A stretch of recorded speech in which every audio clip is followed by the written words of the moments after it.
pour plein de raisons. D'abord parce que je suis un homme et que je considère que la mixité, c'est pas juste un truc de filles. Parce que j'ai vécu pendant 20 ans à l'étranger dans une dizaine de pays et que j'ai baigné dans des cultures différentes, dans des mélanges d'opinions, de religions, une vraie diversité, et que ça m'a profondément nourri. Et enfin parce que je suis le DRH de Total et que c'est un vrai enjeu pour notre entreprise.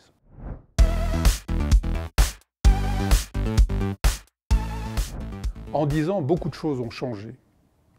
La société civile et les entreprises ont mesuré pleinement les enjeux de la mixité. Les entreprises ont construit des feuilles de route, des plans d'action avec des objectifs concrets et très souvent mesurés, parce qu'elles ont intégré l'enjeu de performance qu'apporte la mixité. Et le résultat, c'est la présence plus nombreuse de femmes dans les conseils d'administration, dans les comités de direction, à la tête de business units très opérationnels. Mais tout n'est pas gagné. Les préjugés persistent chez certains décideurs et les clichés ont la vie dure, en particulier en période de crise. Chez Total, j'observe que la mixité, c'est un facteur de progrès et de performance. Et on ne peut pas, dans notre organisation, se priver d'angles d'attaque, de points de vue, de cultures différentes. Et se priver des femmes dans une organisation, c'est se priver de la moitié des talents dans le monde.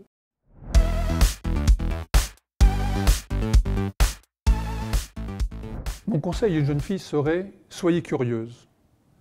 Faites-vous raconter les métiers qu'ils exercent par les gens que vous croisez, que vous avez l'opportunité de rencontrer. Être technicien, ingénieur, chercheur, ce sont des mots qui se déclinent très très bien au féminin.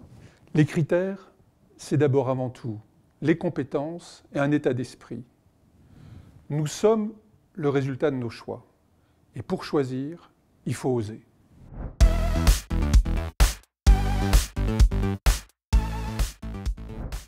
Les métiers de l'énergie sont au cœur de toute activité économique. Et dans 10 ans, dans 20 ans, ces métiers évolueront parce qu'on concevra différemment la façon de produire, de consommer, d'avoir accès à cette énergie. En fait, cette évolution, elle est déjà aujourd'hui. Et on est déjà en train de développer, à cause des enjeux climatiques, à cause des enjeux environnementaux, de nouvelles façons de penser. Et ça ouvre des nouvelles filières pour nos techniciens, pour les chercheurs, pour les scientifiques et les opérationnels dans ce monde de l'énergie qui est passionnant et qui restera passionnant pendant les prochaines décennies.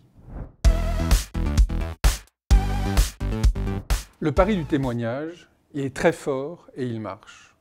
On a tous besoin à certaines périodes de notre vie de modèles, d'exemples, de références.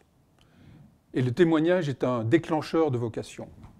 Et permettre à des jeunes femmes, à des jeunes filles, en pleine évolution professionnelle, de rencontrer des ingénieurs, des techniciennes, des chercheuses, qui leur parlent de leur vie professionnelle et qui témoignent très concrètement, ça désacralise ces fonctions-là.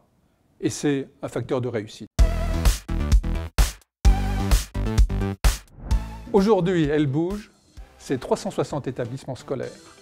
C'est 4400 lycéennes ou étudiantes et plus de 2000 marraines qui sont engagées et qui témoignent. Et chez Total, aujourd'hui, nous avons 80 marraines qui témoignent également et j'en suis fier.